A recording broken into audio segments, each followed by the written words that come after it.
En jetant un regard sur la série un peu décousue des mémoires dont je me suis efforcé d'illustrer quelques-unes des particularités intellectuelles de mon ami Sherlock Holmes, j'ai été frappé par la difficulté que j'ai éprouvée pour choisir les exemples qui répondent en tout point à mon objet. En effet, dans bien des affaires où Holmes a accompli quelques tours de force de raisonnement analytique et où il a démontré la valeur de ses singulières méthodes d'investigation, les faits eux-mêmes étaient souvent si insignifiants ou si banals que je ne m'estimais pas en droit de les mettre sous les yeux du public. D'autre part, il est fréquemment arrivé qu'il s'est intéressé à quelque enquête où les faits ont revêtu un caractère tout à fait remarquable et dramatique, mais où la part qu'il a prise à en déterminer les causes a été moins prédominante que son biographe ne le souhaiterait. La petite affaire que j'ai racontée sous le titre d'une étude en rouge, et plus tard cette autre associée à la perte du Gloria Scott, peuvent servir d'exemple des dangers qui menacent toujours son historien. Il se peut que dans l'affaire que je vais maintenant relater, son rôle ne fût pas suffisamment marqué, et pourtant, toute la suite des circonstances est si remarquable que je ne puis me résoudre à l'omettre de cette série de mémoires. Cette journée d'octobre avait été lourde et pluvieuse. « Temps malsain, Watson », me dit mon ami. « Mais le soir a rapporté la brise avec lui. Que dites-vous d'une excursion à travers Londres ?» J'étais las de notre petit studio et j'acceptais avec plaisir. Pendant 3 heures, nous avons erré ensemble, considérant le kaléidoscope toujours changeant de la vie qui afflue et reflue dans Fleet Street et le Strand. La conversation caractéristique de Holmes, avec son observation pénétrante du détail et sa subtile puissance de déduction, ne cessèrent de m'amuser et de me charmer. Il était 10 heures quand nous sommes rentrés à Baker Street. Un coupé attendait à notre porte. « Une voiture de docteur. Médecine générale, à ce que je vois. N'exerce pas depuis longtemps, mais a eu pas mal à faire. Venu pour nous consulter, je suppose. Une chance que nous soyons rentrés. » J'étais assez familier avec les méthodes de Holmes pour pouvoir suivre son raisonnement et voir que la nature et l'état des divers instruments médicaux qui se trouvaient dans la corbeille en osier suspendue près de la lampe à l'intérieur du coupé lui avaient fourni les données de sa rapide déduction. La lumière à notre fenêtre, là-haut, montrait que cette tardive visite nous était, en effet, bien destinée. Assez curieux de savoir ce qui pouvait nous amener un confrère à pareille heure, j'ai suivi Holmes dans notre sanctuaire. Un homme pâle, dont le visage mince et allongé, s'encadrait de favoris blonds, se leva d'une chaise près du feu quand nous entrâmes. Il ne pouvait avoir plus de 30 ou 34 ans, mais son air hagard et son teint maladif révélaient une existence qui, en minant ses forces, lui avait enlevé sa jeunesse. Sa manière d'être était nerveuse et timide, comme celle d'un mondain trop sensible, et la main blanche et mince qu'il posa sur la cheminée en se levant était celle d'un artiste plutôt que d'un chirurgien. Ses vêtements étaient discrets et sombres, une redingote noire, pantalon foncé et un soupçon de rouge dans la cravate. « Bonsoir, docteur !» dit Holmes d'une voix allègre. « Je suis heureux de voir que vous n'avez attendu que quelques minutes à peine. » « Vous avez donc parlé à mon cocher ?»« Non, c'est la bougie sur le buffet qui m'a renseigné. Je vous en prie, reprenez votre siège et dites-moi en quoi je puis vous être utile. »« Je suis le docteur Percy Trevelyan et je demeure au 403 de Brook Street. N'êtes-vous pas l'auteur d'une monographie sur les lésions nerveuses obscures ?» demandai-je. Ses joues pâles rougirent de plaisir lorsqu'il apprit que je connaissais son œuvre. J'entends si rarement parler de cet ouvrage que je le croyais bien mort. Ce que mes éditeurs me disent de sa vente me décourage tout à fait. Vous êtes vous-même médecin, je suppose ? Chirurgien militaire en retraite. J'ai toujours eu un faible pour les maladies nerveuses. Je voudrais en faire tout à fait ma spécialité, mais naturellement, il faut d'abord prendre ce qu'on peut avoir. Toutefois, tout cela est à côté de la question, monsieur Sherlock Holmes, et j'apprécie fort bien à quel point votre temps est précieux. Le fait est qu'une série d'événements très singuliers se sont déroulés récemment chez moi, dans Brook Street. C'en est arrivé ce soir à un tel degré que j'ai senti qu'il m'était absolument impossible d'attendre 1 heure de plus avant de vous demander votre avis et votre aide. Sherlock Holmes s'assit et alluma sa pipe. « Vous êtes bienvenus pour l'un et pour l'autre. Je vous en prie, faites-moi le récit détaillé des circonstances qui vous ont inquiété. » Il y en a une ou deux qui sont si triviales, vraiment, que j'ai presque honte de les mentionner. Mais la chose est tellement inexplicable, et le tour récent que cela a pris est si compliqué que je vous exposerai tout pour que vous jugiez ce qui est essentiel et ce qui ne l'est pas. Je suis obligé, pour commencer, de dire quelque chose de ma carrière d'étudiant.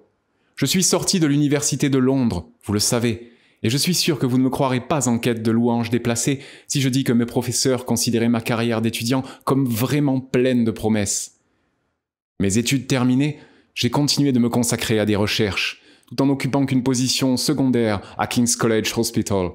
Je fus assez heureux pour susciter un intérêt considérable par mes recherches sur la pathologie de la catalepsie et pour remporter finalement le prix et la médaille Bruce Pinkerton avec cette monographie sur les lésions nerveuses à laquelle votre ami a fait allusion tout à l'heure.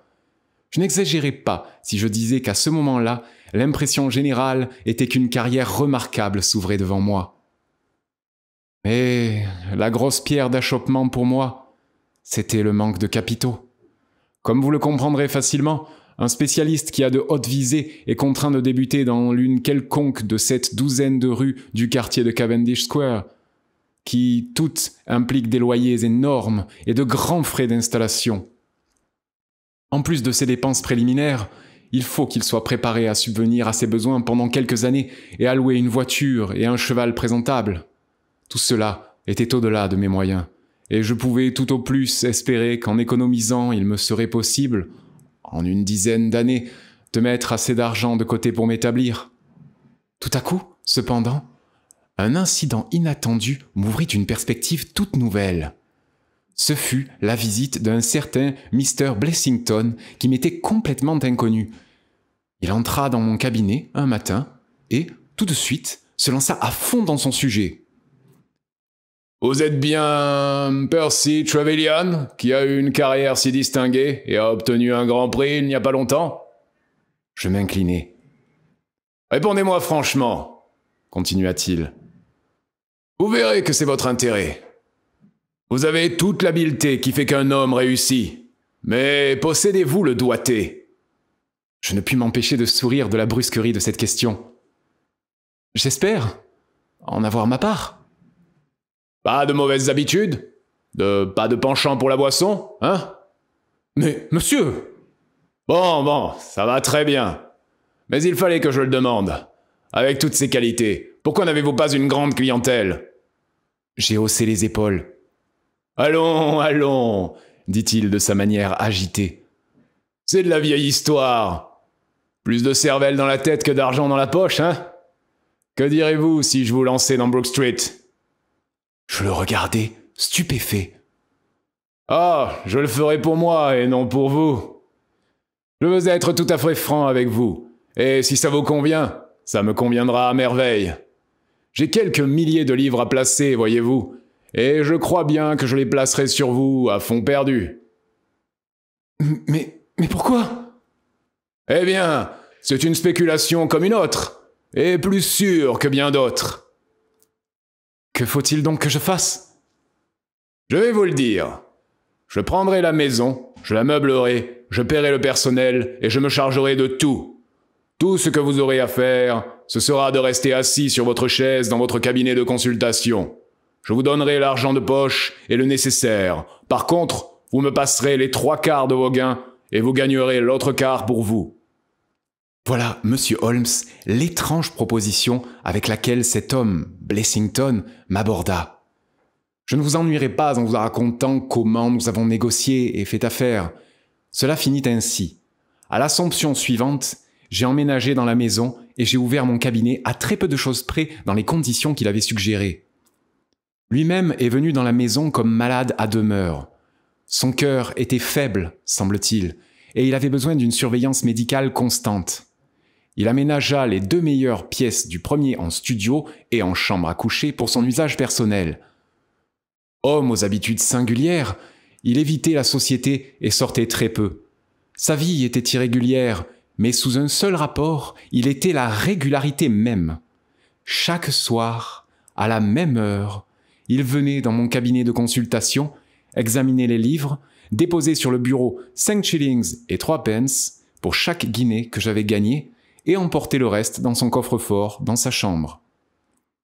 Je peux dire en toute confiance qu'il n'a jamais eu l'occasion de regretter sa spéculation. Dès le début, ce fut un succès. Quelques cas intéressants et la réputation que j'avais acquise à l'hôpital me mirent rapidement en vedette et, depuis 1 an ou 2, j'ai fait de lui un homme riche. En voilà assez, Monsieur Holmes, sur mon passé et mes relations avec Mr. Blessington. Il ne me reste à présent qu'à vous dire ce qui est survenu pour m'amener ici ce soir. Il y a quelques semaines, Mr. Blessington descendit chez moi, dans un état, me semble-t-il, de très grande agitation. Il me parla d'un cambriolage qui, disait-il, avait été commis dans le West End.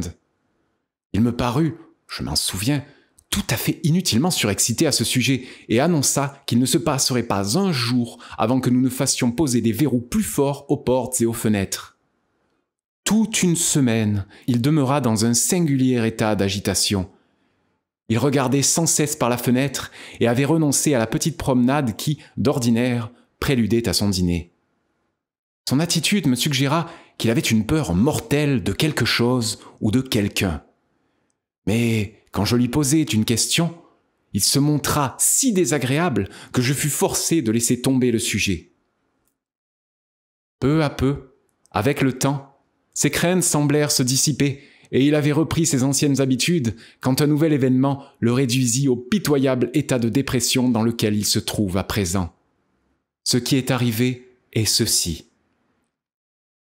Il y a 2 jours, j'ai reçu la lettre que je vais vous lire. Elle ne porte ni adresse, ni date.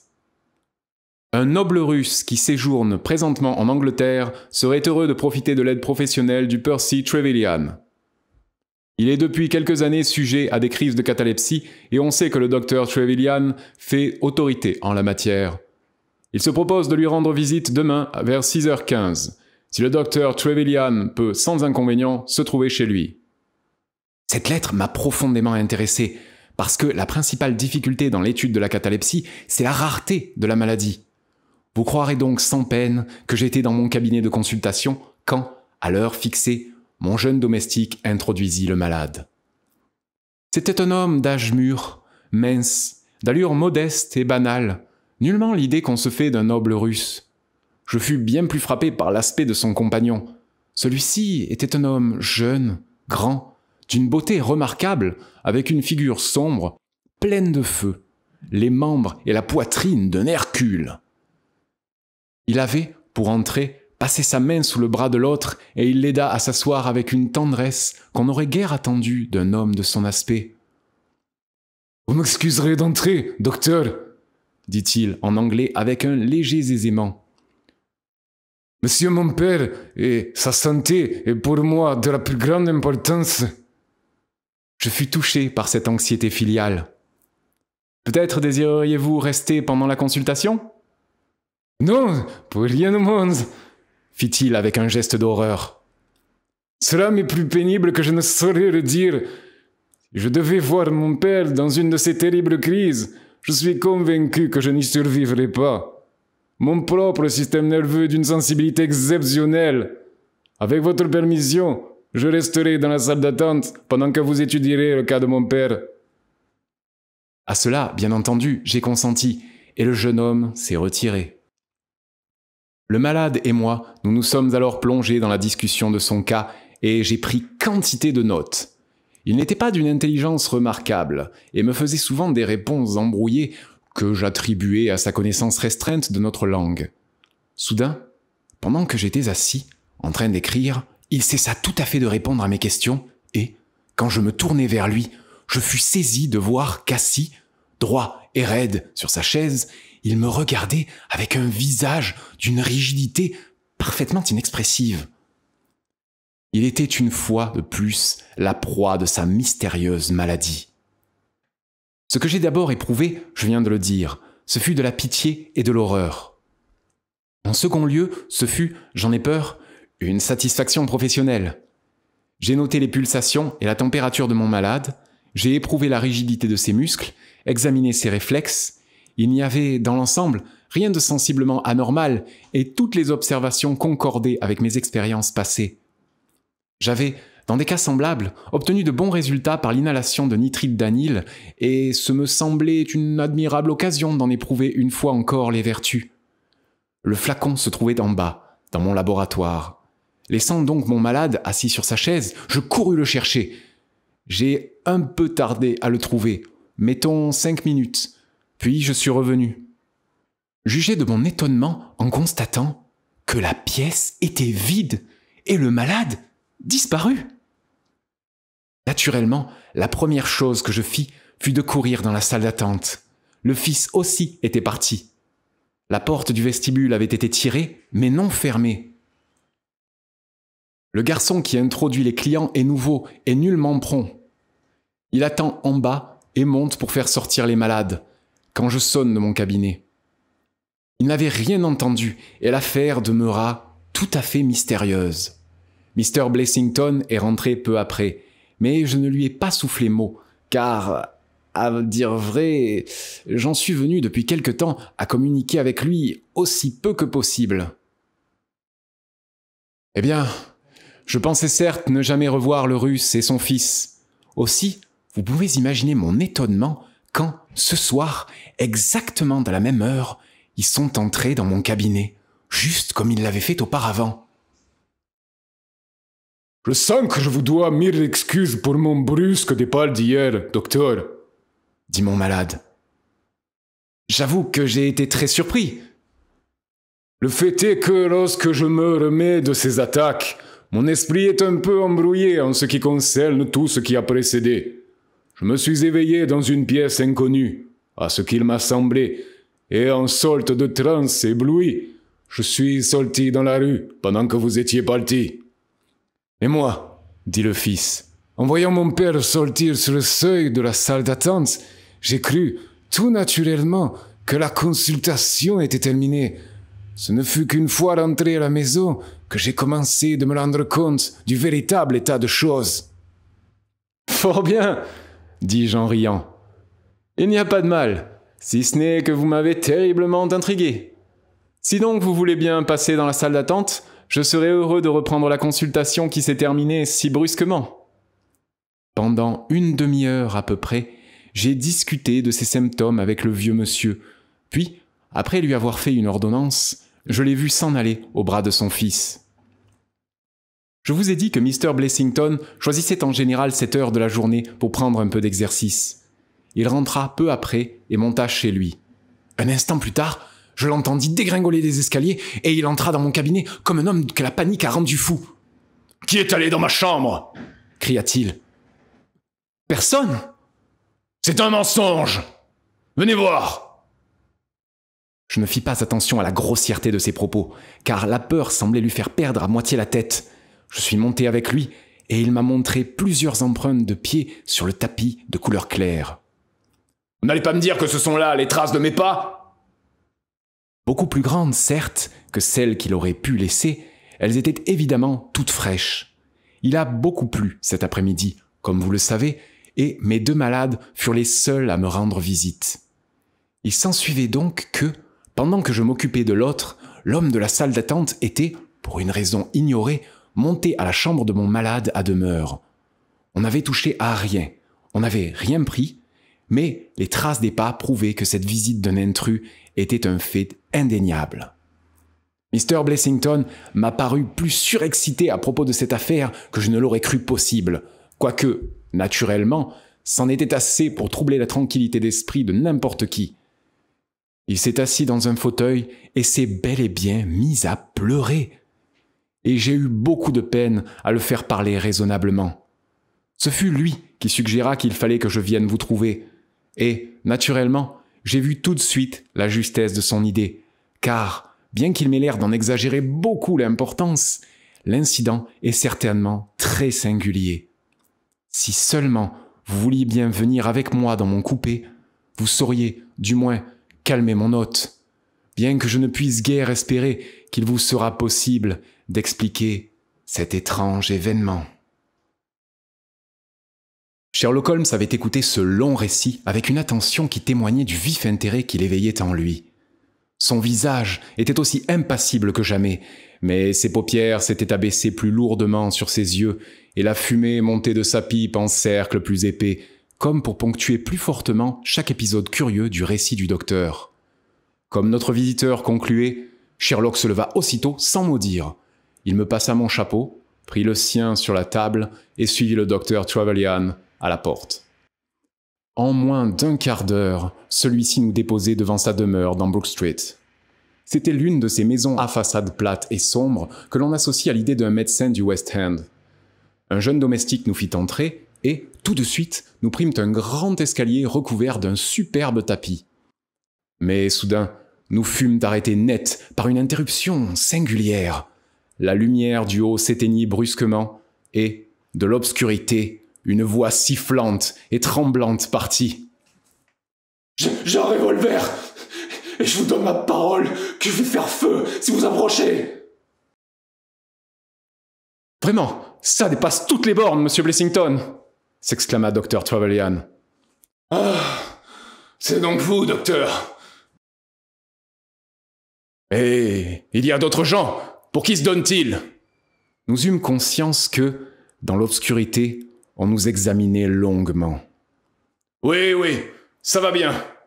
Vous pouvez monter, et je regrette que mes préoccupations vous aient ennuyé. » Ce disant, il refit la lumière dans l'escalier, et nous vîmes devant nous un homme à l'air étrange, dont l'aspect, aussi bien que la voix, trahissait la tension nerveuse. Il était très gras, mais apparemment, il avait à un certain moment été beaucoup plus gras encore, de sorte que sa peau pendait autour de son visage en poches flottantes comme les bajoux d'un lévrier. Son teint était maladif, et ses cheveux, peu fournis et roux, semblaient se hérisser tant son émotion était grande. Il tenait à la main un revolver qu'il fourra dans sa poche quand nous nous avançâmes. « Bonsoir, monsieur Holmes. Je vous assure que je vous suis fort obligé d'être venu ici. Personne n'a jamais eu plus besoin de vos conseils que moi. Je suppose que le docteur Trevelyan vous a parlé de cette injustifiable intrusion dans ma chambre ? » ?»« Parfaitement, monsieur Blessington. Qui sont ces deux hommes, et pourquoi désirent-ils vous molester ? » ?»« Là, c'est difficile de vous dire cela, naturellement. Vous ne pouvez guère compter que je vais vous répondre, monsieur Holmes. » »« Voulez-vous dire que vous n'en savez rien ? » ?»« Venez par ici, s'il vous plaît. Ayez simplement la bonté d'avancer par ici. » Il nous mena dans sa chambre à coucher, qui était grande et confortablement meublée. « Vous voyez ça ?» dit-il, nous montrant du doigt une grande boîte noire au pied de son lit. « Je n'ai jamais été riche, monsieur Holmes. Je n'ai jamais fait qu'un seul placement d'argent dans ma vie. Le docteur Trevelyan vous le dirait. Je n'ai jamais voulu me fier à un banquier. Entre nous, le peu que je possède est dans cette boîte. Alors, vous pouvez comprendre ce que cela signifie pour moi quand des gens inconnus forcent l'entrée de mon appartement. » Holmes le regarda de son air interrogateur et hocha la tête. « Il n'y a pas possibilité pour moi de vous donner un conseil si vous essayez de me tromper. »« Mais je vous ai tout dit !» Holmes tourna les talons avec un geste de dégoût. « Bonne nuit, docteur. »« Et pas un conseil pour moi ?» s'écria Blessington, la voix brisée. « Mon conseil pour vous, monsieur, c'est de dire la vérité. » 1 minute plus tard, nous étions dans la rue, en train de rentrer chez nous. Nous avions traversé Oxford Street et nous étions à mi-chemin de Harley Street que je n'avais pas encore tiré un mot à mon compagnon. À la fin, il parla. « Désolé de vous avoir emmené dans cette course stupide. Pourtant, dans le fond, c'est une affaire intéressante. »« Je n'y peux rien démêler, » ai-je confessé. « Eh bien, il est tout à fait évident qu'il y a 2 individus, peut-être davantage, mais 2 au moins, qui, pour une raison quelconque, sont résolus à joindre ce Blessington et qu'à la seconde occasion, le jeune homme est entré chez lui pendant que son complice, par un stratagème ingénieux, empêchait le docteur d'intervenir. »« Et la catalepsie ? » ?»« Une frauduleuse imitation, bien que je n'oserais point insinuer pareille chose devant notre spécialiste. C'est une maladie qu'on peut facilement imiter. Moi-même, je l'ai fait. Et alors, par le plus grand hasard, Blessington était sorti les 2 fois. S'ils ont choisi une heure aussi peu ordinaire pour une consultation, c'était, évidemment, afin d'être sûr qu'il n'y aurait pas d'autres malades dans la salle d'attente. Il s'est trouvé, pourtant, que cette heure a coïncidé avec la promenade hygiénique de Blessington, ce qui paraît indiquer qu'il n'était pas très au courant de ses habitudes journalières. Naturellement, s'ils n'avaient voulu que le voler, ils auraient au moins essayé de trouver quelque chose. En outre, je lis dans les yeux d'un homme, quand c'est pour sa peau qu'il craint. Il est inconcevable que ce bonhomme ait pu, sans le savoir, se faire 2 ennemis aussi vindicatifs que ceux-ci semblent l'être. Je suis donc à peu près certain qu'il sait parfaitement qui sont ces hommes, et que, pour des raisons à lui, il ne le dit pas. Il se peut que demain le trouve d'une humeur plus communicative. N'y a-t-il pas une alternative ? Ai-je suggéré. Improbable et grotesque, sans doute, mais possible quand même, après tout. Toute l'histoire de ce Russe avec sa catalepsie et de son fils ne pourrait-elle pas être une machination du docteur Trevelyan qui chercherait, pour ses propres fins, à pénétrer dans l'appartement de Blessington ? Sous la lumière du gaz, je vis que Holmes souriait d'un air amusé en m'entendant me lancer ainsi. « Mon cher ami, ce fut là une des premières solutions qui s'offrirent à moi. Et je me suis vite trouvé en mesure de corroborer le récit du docteur. Le jeune homme a laissé sur le tapis de l'escalier des empreintes qui rendaient superflu pour moi de demander à voir celles qu'il avait faites dans la chambre. En outre, quand je vous aurais dit qu'il portait des souliers à bout carré et non à bout pointu, comme ceux de Blessington, et que les 10 souliers sont d'1 pouce, 1/3 plus longs que ceux du docteur, vous reconnaîtrez qu'il ne saurait y avoir de doute quant à sa personne. Mais nous pouvons dormir là-dessus maintenant, car je serais bien surpris s'il ne nous arrivait pas quelque chose de nouveau de Brook Street demain matin. La prophétie de Sherlock Holmes s'accomplit bientôt, et de dramatique façon. À 7h30 le lendemain matin, dans la première et vague lumière du jour, je le trouvais debout, en robe de chambre, près de mon lit. « Il y a un coupé qui nous attend, Watson !»« Qu'y a-t-il donc ?»« L'affaire de Brook Street. »« Des nouvelles fraîches ?»« Tragique, mais ambigu, » dit-il en levant la jalousie. « Regardez ceci. Une feuille arrachée d'un carnet, avec « Pour l'amour de Dieu, venez tout de suite, P.T. » griffonné au crayon. Notre ami le docteur était dans un grand embarras quand il a écrit cela. Venez, mon cher, car c'est là un appel urgent. Au bout d'un quart d'heure, nous nous retrouvions chez le médecin. Il descendit en courant à notre rencontre. Son visage était empreint d'horreur. « Oh, quelle affaire !» s'écria-t-il en portant les mains à ses tempes. « Qu'y a-t-il donc ?»« Blessington s'est suicidé !» Holmes siffla. « Oui, il s'est pendu pendant la nuit. » Nous étions entrés, et le docteur nous avait précédés dans ce qui était évidemment sa salle d'attente. « C'est à peine si je sais ce que je fais. La police est déjà là-haut. Ça m'a donné une secousse terrible. »« Quand l'avez-vous découvert ?»« Tous les matins, de bonne heure, on lui porte une tasse de thé. Quand la bonne est entrée, vers 7 heures, le malheureux était là, étendu au milieu de la chambre. Il avait accroché sa corde au crochet auquel pendait autrefois une lourde lampe, et il avait pris son élan en montant sur la boîte même qu'il nous a montrée hier. » Holmes, pendant un moment, demeura profondément absorbé. « Avec votre permission, dit-il enfin, j'aimerais aller là-haut pour étudier un peu cette affaire. » Nous sommes montés tous les deux, avec le docteur derrière nous. Un terrible spectacle s'offrit à nos yeux dès que nous eûmes franchi la porte de la chambre à coucher. J'ai parlé de l'impression de chair flasque que donnait ce Blessington, mais, pendu à ce crochet, cette impression s'exagérait et s'intensifiait encore, à tel point qu'il n'avait que bien juste l'aspect d'un être humain. Le cou s'allongeait comme celui d'un poulet plumé, ce qui, par contraste, faisait paraître le reste du corps plus obèse et plus étrange. Il n'était vêtu que de sa longue chemise de nuit, au bas de laquelle ses chevilles enflées et ses pieds vulgaires pointaient fortement vers l'avant. Auprès du cadavre, un inspecteur de police, l'allure élégante, prenait des notes dans un carnet. « Oh, monsieur Holmes !» dit-il quand mon ami entra. « Je suis enchanté de vous voir. »« Bonjour, l'honneur. Vous ne me considérez pas comme un intrus, j'en suis sûr. Savez-vous quelque chose des événements qui ont amené cette affaire ?»« Oui, j'en connais quelques-uns. »« Vous êtes-vous formé une opinion ?»« Autant que je peux voir, c'est la peur qui a fait perdre la tête au bonhomme. Il s'est bien couché, vous le voyez. Voici, dans le lit, la place bien marquée de son corps. C'est vers 5 heures du matin, vous le savez, que les suicides sont les plus courants. C'est vers cette heure-là qu'il s'est pendu. Il me semble que ça a été de sa part une chose mûrement réfléchie. Je dirais en effet qu'il y a 3 heures qu'il est mort, si j'en juge par la rigidité des muscles, dis-je.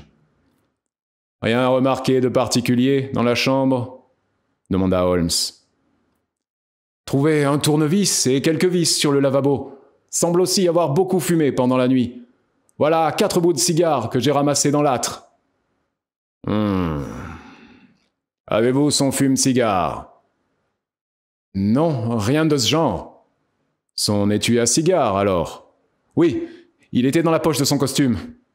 Holmes l'ouvrit et flaira l'unique cigare qu'il contenait. Oh, ça, c'est un Havane. Or, les autres sont de cette espèce particulière que les Hollandais importent de leur colonie des Indes orientales. Ils sont, d'ordinaire, entourés de paille, comme vous le savez, et plus minces par rapport à leur longueur que ceux de n'importe quelle autre marque. Il prit les 4 mégots et les examina avec sa loupe de poche. 2 ont été fumés avec un fume-cigare et 2 sans. On en a coupé 2 avec un couteau qui n'était pas très aiguisé et d'excellentes dents ont mordu les bouts des 2 autres. Ce n'est pas un suicide, monsieur l'honneur. C'est un assassinat, très habilement arrangé et commis de sang-froid. Impossible! Et pourquoi? Pourquoi assassinerait-on un homme de façon si incommode, en le pendant? C'est là ce qu'il nous faut découvrir. Comment ont-ils pu entrer? Par la porte de devant. Elle était ce matin fermée au moyen d'une barre. Elle a été fermée après leur entrée. Comment le savez-vous? J'ai vu leurs traces. Si vous m'excusez un moment, je serai en mesure de vous donner de plus amples renseignements à ce sujet. Holmes retourna à la porte et, faisant jouer la serrure, il l'examina à sa façon méthodique. Il prit ensuite la clé qui était à l'intérieur et l'inspecta aussi. Successivement, il examina le lit, le tapis, les chaises, le manteau de la cheminée, le cadavre et la corde, et, enfin, se déclara satisfait. Avec mon aide et celle de l'inspecteur, il coupa la corde et dépendit le malheureux, qu'avec sollicitude, il recouvrit d'un drap. « D'où vient cette corde ?»« On l'a prélevée là-dessus, » dit le docteur Trevelyan, en tirant de dessous le lit un gros rouleau. Il avait une peur morbide et nerveuse du feu, et il gardait toujours cela à sa portée, de façon à pouvoir s'échapper par la fenêtre au cas où l'escalier brûlerait. Cela leur a épargné la peine d'en apporter. Oui, les faits véritables sont très clairs, et je serais surpris si je ne pouvais, cet après-midi, vous fournir aussi les raisons. Je vais prendre cette photographie de Blessington qui est sur la cheminée. Elle pourra m'aider dans mes recherches. « Mais vous ne nous avez rien dit !» s'exclama le docteur. « Oh, il ne saurait y avoir de doute sur l'enchaînement des événements. Il y en avait 3 dans l'affaire. Le jeune homme, le vieux, et un 3e sur l'identité duquel je n'ai aucun indice. Les 2 premiers, j'ai à peine besoin de le mentionner, sont ceux-là même qui se sont fait passer pour un comte russe et son fils. Nous sommes donc à même d'en donner un signalement complet. Ils ont été introduits par un complice à l'intérieur de la maison. Si j'ai un conseil à vous donner, inspecteur, ce serait d'arrêter ce jeune domestique qui, si j'ai bien compris, n'est entré que tout récemment à votre service, docteur. « Le petit vaurien, on ne peut pas le retrouver, » dit le docteur Trevelyan. « La bonne et la cuisinière viennent de le chercher partout. » Holmes haussa les épaules. Il a joué dans ce drame un rôle qui est loin d'être sans importance. Les 3 hommes, après avoir monté l'escalier sur la pointe des pieds, le vieux d'abord, le jeune homme ensuite, et l'inconnu à l'arrière. « Mon cher Holmes !» me récriai-je. « Oh, cela ne saurait faire de doute. Les empreintes supposées des pieds sont formelles. À cet égard, j'ai été documenté dès hier soir. Ils sont donc montés à la chambre de Mr. Blessington, dont ils ont trouvé la porte fermée à clé. À l'aide d'un fil de fer pourtant, ils ont repoussé le pêne. Même sans la lampe, vous verrez, par les égratignures sur la gâche, l'endroit où la pression a été exercée. Quand ils sont entrés dans la pièce, la première chose qu'ils firent fut, sans doute, de bâillonner Mr. Blessington. Peut-être dormait-il, peut-être la terreur l'a-t-elle paralysé au point qu'il fut incapable de crier. Ces murs sont épais, et on peut concevoir que son cri, s'il a eu le temps d'en pousser un seul, ne fut pas entendu. Pour moi, il est évident qu'après s'être assuré de sa personne, ils ont tenu une sorte de conseil, quelque chose, sans doute, qui avait l'allure d'un jugement, et qui dut durer quelque temps, car ce fut alors qu'on fuma les cigares. Le vieux était assis sur cette chaise en osier. C'était lui qui se servait du porte-cigare. Le plus jeune était assis là-bas. Il faisait tomber sa cendre contre la commode. Le troisième individu allait et venait. Blessington, je crois, était assis, tout raide, sur son lit. Mais de cela, je ne saurais me dire absolument certain. Pour finir, ils ont saisi Blessington et l'ont pendu. La chose avait été si bien arrangée d'avance que j'ai la conviction qu'ils avaient apporté cette espèce de poulie pour remplacer éventuellement la potence. J'imagine que ce tournevis et ses vis étaient destinés à l'assujettir. Toutefois, en voyant le crochet au plafond, ils ne se sont pas donné cette peine. Quand ils ont eu fini leur besogne, ils sont partis, et la porte a été barricadée derrière eux par leurs complices. C'était avec le plus profond intérêt que nous avions écouté Holmes esquisser ce drame nocturne qu'il avait déduit de traces si subtiles, si menues, que, même quand il nous les avait montrées, nous avions peine à le suivre dans ses raisonnements. L'inspecteur sortit aussitôt en toute hâte pour rechercher le domestique, pendant que Holmes et moi, nous rentrions déjeuner à Baker Street. « Je reviendrai vers 3 heures, dit-il quand nous eûmes fini. L'inspecteur et le docteur nous retrouveront ici à 7 heures. Et j'espère qu'à ce moment-là, j'aurai éclairci tout ce qu'il peut rester d'obscur dans cette affaire. » Nos visiteurs arrivèrent à l'heure fixée, mais il était 3h45 lorsque mon ami fit son apparition. Toutefois, rien qu'à son air, je vis, quand il entra, que tout avait marché à son gré. « Rien de neuf, inspecteur ? Nous tenons le domestique !» « Excellent. Moi, j'ai les hommes. »« Vous les savez ?» Ce fut notre cri à tous les trois. « Du moins, je connais leur identité. Ce soi-disant Blessington est, comme je m'y attendais, bien connu à la direction de la police. Et ses assassins le sont aussi.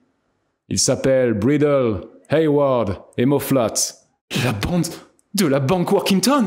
s'écria l'inspecteur. « Précisément. » « Alors, Blessington devait être Sutton !»« Tout cela devient maintenant clair comme de l'eau de roche, » dit l'inspecteur. Mais Trevelyan et moi, nous nous regardions ahuris.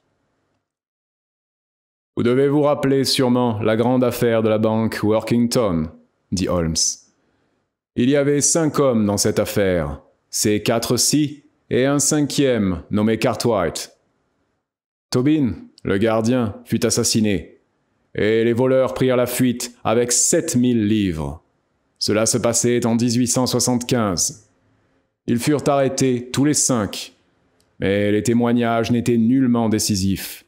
Ce Blessington, ou Sutton, qui était le pire de la bande, se fit délateur. Ce fut sur son témoignage que Cartwright fut pendu et que les 3 autres attrapèrent 15 ans chacun. Quand on les a relâchés, l'autre jour, quelques années avant qu'ils eussent purgé toute leur peine, ils ont entrepris, comme vous le voyez, de traquer le traître et de venger sur lui la mort de leur camarade. 2 fois, ils ont essayé de le joindre et ont échoué. La 3e fois, ça n'a pas raté. Y a-t-il encore quelque chose que je puisse vous expliquer, docteur ? Je crois que vous avez admirablement tout éclairci. Sans doute, le jour où il était si agité, était-il celui où il venait d'apprendre par les journaux la mise en liberté de ses complices ? Exactement. Son histoire de cambriolage n'était que poudre aux yeux. Mais pourquoi ne pouvait-il vous révéler ce qu'il en était? Eh bien, mon cher, connaissant le caractère vindicatif de ses anciens associés, il a essayé de cacher à tout le monde sa propre identité aussi longtemps qu'il l'a pu. Son secret était un secret honteux, et il ne pouvait se résoudre à le divulguer. Toutefois, tout misérable qu'il fût, il vivait encore sous le bouclier de la loi anglaise. Et je ne doute pas, inspecteur, que vous ne vous rendiez compte que, si ce bouclier n'a pas réussi à le protéger, le glaive de la justice est toujours là pour la vengeance. Telles furent les circonstances singulières de l'affaire du malade à demeure et du docteur de Brook Street. Depuis cette nuit-là, la police n'a plus jamais entendu parler des 3 assassins, de sorte qu'on a supposé à Scotland Yard qu'ils se trouvaient parmi les passagers de l'infortuné North Craina, ce vapeur qui, il y a quelques années, se perdit corps et biens sur la côte portugaise, à quelques lieues au nord d'Oporto. L'instruction contre le domestique fut abandonnée, faute de preuves, et le mystère de Brook Street, comme on l'a appelé, n'a jamais, jusqu'à présent, fait le sujet d'une étude complète, imprimée et offerte au public.